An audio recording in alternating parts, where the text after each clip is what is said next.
In the Casey Cup Stage 2, I held the rank of first place for more than 5 hours on day 2, and I did it playing the new Synchron Quasar deck. Until recently, Synchron have only been a half decent rogue deck, but now Synchron is one of the best decks in the game thanks to the new skill. The highest I got to was 65,000 DP on day 2.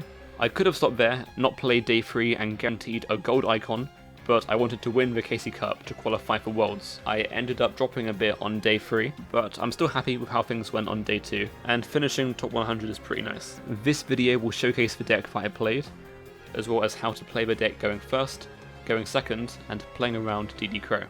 With no further ado, enjoy! So this is the final build that I played, but there was a lot of different things that I tried. For example, on day 2, I played Synchro Overtake. This card was really good because on day 2 no one really played around this. For example, if you start your main combo, going second of pitch Jet, add Explorer, then go Explorer, bring back Jet, they would normally prioritize removing the Jet from field before you made Tatsunoko, at which point you can then punch them really hard by using Synchro Overtake. The other time that Overtake is really good is when your opponent uses DD Crow, which became quite popular because of Synchron being so good. Because when they go to Crow your Jet Synchron, when you go normal summon Explorer, you then just activate Overtake and carry on playing the game anyway. And worst case, Overtake is just another starter card because it gets to Jet Synchron. Since for your main combo, all you need to do to go +3 or +4 or +5 is just open a way into Jet Synchron, which is why this deck plays free tuning. Unlike with the old Synchron builds, you don't really search Drunk Synchron with this too often. You normally search for Jet Synchron. Same with Overtake, you normally grab the Jet Synchron because that gets to your full combo, which is normally a draw 2. Whether it be draw 1 with Charge Warrior, then draw 1 with Croc, or the other line is you go for Musashi, you add back with Musashi, and then you make the Assault Warrior, and then Assault Warrior brings back your Converter, and then you use Assault Warrior, Converter, and Jet Synchron to make Croc, and then you draw 2 cards that way, which means that you get 1 extra card by doing the Assault Warrior play, which is the add back of the Explorer to the hand. The reason why Charge Warrior is still good though is because there's a combo with Link Slayer if you play Charge Warrior, which draws 3, which is where you go summon Link Slayer, normal Explorer, bring back Jet, use the Jet and the Link Slayer to make Charge Warrior draws a card, Jet Synchron searches a junk monster, normally Junk Synchron for your follow-up, and then the continuous spell Synchro Chase that the skill gives to you will bring back the Jet Synchron, and then Charge Warrior, Jet Synchron, and Explorer make Croc to draw 2. So that simple 2-card combo gives you a draw 3, a search for Junk Synchron, and lets you also end on a Croc on your field. One thing that I do play that most people don't is the Rush Warrior. The reason being is that you need to play 7 level 2 or lower warrior or machines for this skill. I personally do not play Kite Raid. You can play Kite Raid, it does count towards this. I think Kite Raid isn't actually that good though, because the thing with Kite Raid is that sure, you're stalling them, you aren't going to lose that turn, but then they just have more time to set Backrow, and then you lose to their Backrow anyway. But I think that your hand has to already be pretty good for Kite Raid to be good, because if your hand is mid, then Kite Raid won't save you, because you'll just lose to their Disruption. I like Rush Warrior a lot though, because it can be chucked for the skill, and it has a pretty useful effect in the graveyard to add back any Synchro monster from your grave to your hand, which is pretty useful because I'm not playing multiple Explorer or multiple Junk Synchron, which the reason for that is because you don't really want to be opening these. Opening these 2 isn't as good as opening Jet Synchron, because Jet Synchron gets you to like a +4 combo, whereas opening Junk Synchron gives you Stardust Dragon Pass, which although being pretty good, isn't quite what we want when we're trying to win a Casey Cup and trying to qualify for Worlds. Although on the flip side of things, because we only play 1 Junk Synchron and 1 Explorer, that does mean that our follow-up is a little bit worse, which is why Rush Warrior can be pretty good, because you can discard Rush Warrior for Croc, and then later you can use Rush Warrior to add back Explorer or Junk Synchron to the hand. Link Slayer is really good because it's an engine card that plays through Backrow going second, but at the same time is not a bad card to draw going first, because as we already explained, it is a combo to draw 3 cards if you open Link Slayer, which is very nice. The Mekk Knights don't really do too much for you going first. Sometimes you can use red to make Stardust going first, because having Stardust plus Croc is like an FTK against the Code Talker matchup, because you let them make Decode Talker, you go Croc on the Decode Talker, and then when they try to use the effect of Decode Talker, you can negate it with your superior protagonist monster, and then they scoop. But yeah, in general the Mekk Knights don't do too much for you going first, but I found that even though they can be a little bit bricky sometimes, they are way too good to not play, because they do so much for you going second. I only play 2 purple though, because purple, although of course being the best Mekk Knight to draw, is not a card that you want to see in multiples at all. There is also a similar reason as to why I'm playing 24 cards and not 20, which is because you don't want to draw too many of your Synchron cards. I personally found that 24 was a good number to ensure seeing the right amount of engine cards, going second cards, and Backrow cards. Speaking of which, Mind Control is very broken in this deck, because your skill sends all of your monsters to grave, and then if their total original attack is 2/5 or more, you can turn them into 2 random Signer Dragons. Which means that not only does that work really well with cards that already have 2/5 or more attack, like Purple Nightfall, which is another reason why Mekk Knights are so good in this deck, but it also works really good if you take control of their monster and then send their monster to the graveyard to turn it into 2 dragons. Mind Control is of course a expensive card right now because it is not available in a normal box, but what is a free-to-play friendly card is Enemy Controller. This card is very nice. Most people play Treacherous in their Limit 1 slot in this deck, but I personally prefer Enemy Controller by quite a lot, because Enemy Controller can take their monster off their board and then can turn it into 2 dragons. You can also use Econ to take their monster if you go first still, to use it as somewhat of a form of defense. A lot of the time your end board won't feel that insane, but that isn't too important, because as long as you survive that turn, you can normally win the next turn by doing stuff like a big Mekk Knight play, or a Quasar play, or a Bryanak play. Bryanak is a card that I found was really helpful for me in the late stages of a tournament. Another card that people might play is Vermilion, because you can make Vermilion with a Mekk Knight or Stardust and then Jet Synchron. Or another one, which is quite popular in the deck, is Quarion, especially in the Link Slayer build, because you can use Link Slayer, Jet Synchron, and Junk Synchron to make Quarion, and then you banish all their monsters, and then turn Quarion into 2 Signer Dragons with your skill, and then that is game. Book of Moon isn't the strongest Backrow card right now, but I think that in a field of lots of different decks, it is pretty nice against all of them in some way, whereas in comparison, Warning Point is a lot stronger than Book of Moon if you go first, but can be quite a bit weaker if you go second. I played 2 Book of Moon and 1 Warning Point, because when I dig through my deck off Croc, I would rather see 1 Book of Moon and 1 Warning Point in my hand than see multiple copies of Book of Moon. The Synchron carry is pretty important, and as you will see in the replays, you need this card to play through DD Crow. And then for the other Synchrons apart from Jet, I just play 1 Junk Synchron, 1 Explorer, 1 Rush, and 1 Converter, because these cards are not quite as good to draw as Jet Synchron. They're still good to draw, but we want to try and minimize on the cards which aren't amazing to draw, and we don't want to be drawing too many Synchron monsters. And we're playing free tuning, because the Synchron that we want to always try and get to first of all is Jet Synchron. So this will be a demonstration of one of the turn 1 combos, which will be the Assault Warrior combo.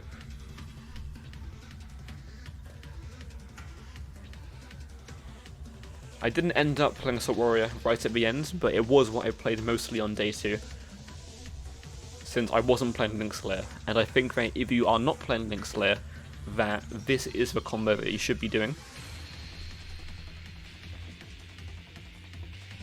Where we start off the same, by going Tatsunoko, Jet, grab Converter, and then at this point it changes where we make Musashi and not the Scarred Warrior, to add back our Explorer. and Converter brings back Jets.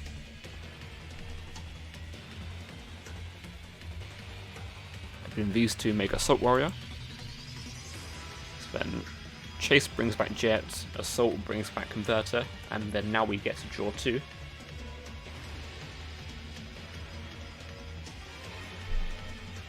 So I wouldn't always do purple to deck fin here. A lot of the time I want to keep the purple on the field in almost every matchup. I say almost every matchup because Hero is the one matchup where I don't want to be ending my turn with purple on the field. I want to only have Croc on the field. And the reason for that is because Hero plays Super Polymerization and they have a skill that searches for it. They cannot use Super Polymerization on Croc because Ab-Zero is not in Duel Links, but they can use it on purple because Shining is in Duel Links. They go Blaze Man and go Warning Point, they set 2 and pass. I Croc one of the back row, and at the start of my turn, after I pop the die, I see that there is no longer a delay, and then after purple comes back, I see that there is a delay. And the only thing that comes to mind as to what would give a delay after I summon purple and not before it is Super Poly, because as I just said, you can't Super Poly away Croc, but you can Super Poly away purple. So at this point I'm trying to play around Super Poly, and I force the Super Poly by going for red here. And now I can just go for Econ Take, and then that will be game right there.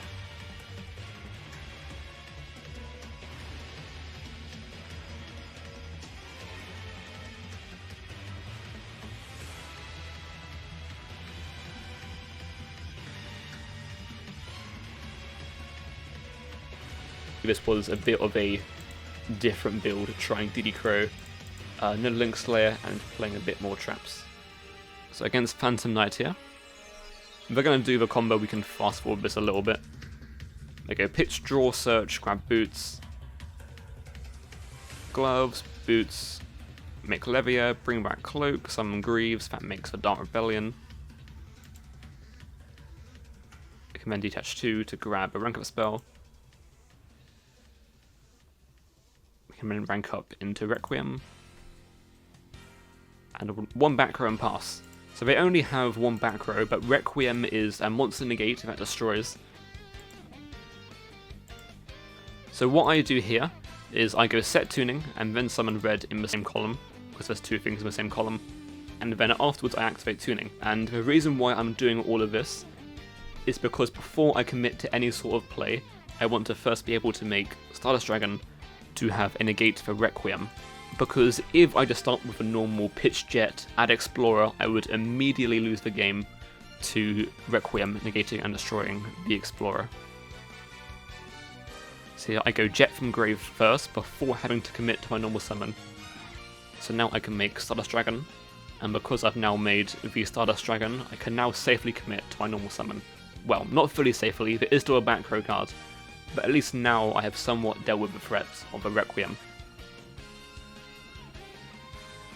Because even if there's a trap to protect the Requiem, I can at least ensure that my Synchron Explorer will go through.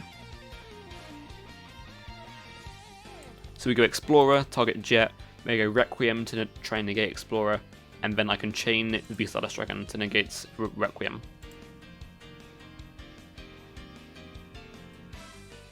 Then I can use these 2 to make Musashi.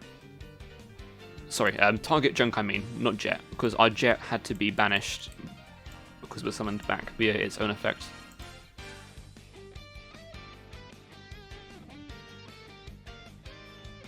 So at this point I end on IDP. This was when my build was a bit different. I was playing a bit more traps, and I was trying out Kite Void and stuff, and no Link Slayer. But say for example this was a Book of Moon and not an IDP, it would pretty much do the same sort of thing here. In actuality, IDP wasn't actually that good here compared to Book of Moon because they can use Sword to dodge IDP. Because if I go IDP, target a thing in the grave, they can chain Sword and bring back the targeted monster. Which is exactly why on the summon of Breaksword, I I don't use IDP, because if I use IDP on summon, they can just chainsword and bring back the PK that's engraved, and then I cannot resolve IDP. They also know that if they use breaksword, I can just negate with the Stardust Dragon, and then when they go to reborn to level 4s, at that point I can IDP one of them, because if they chainsword to bring back one of them there, then they are stuck with a level 3 and a level 4.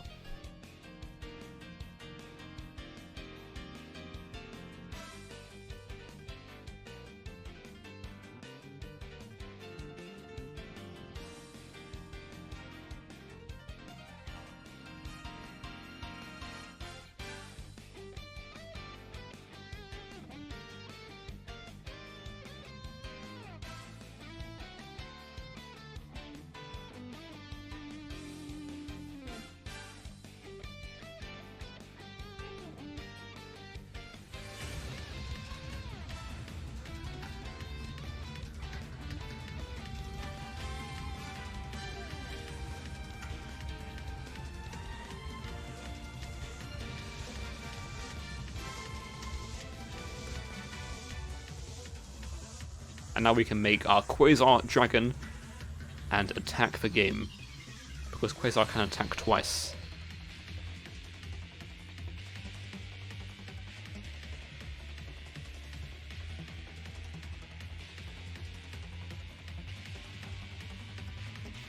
One thing that is quite important if you play this deck at a high level is you have to know how to play through and around Backrow.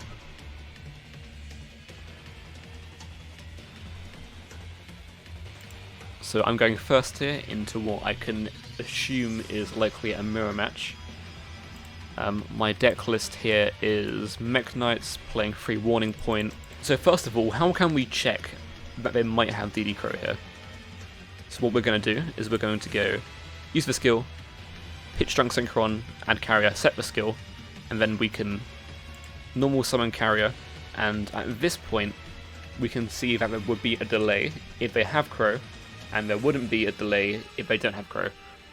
The other way that you can do it is by just flipping up Chase, but regardless here I would have to normal summon carrier to do my combo, so it doesn't make a difference.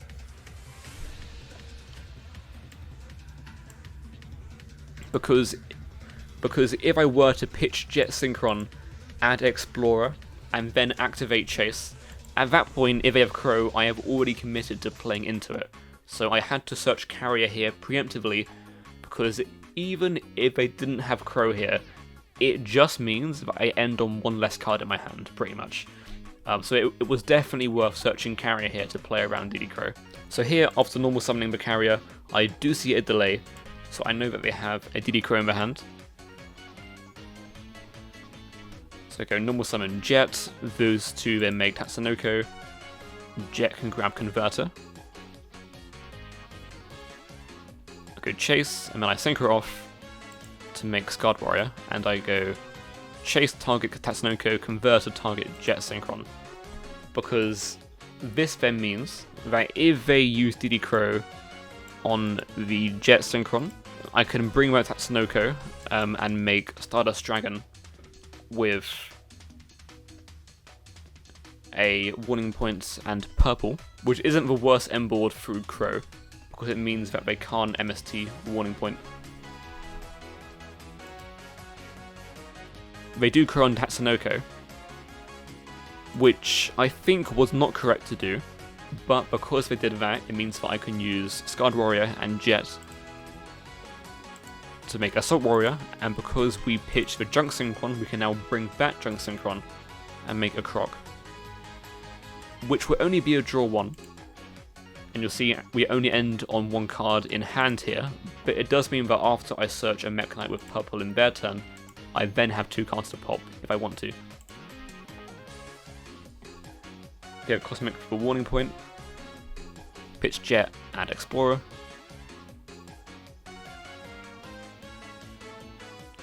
Now they go normal Explorer, bring back Jet.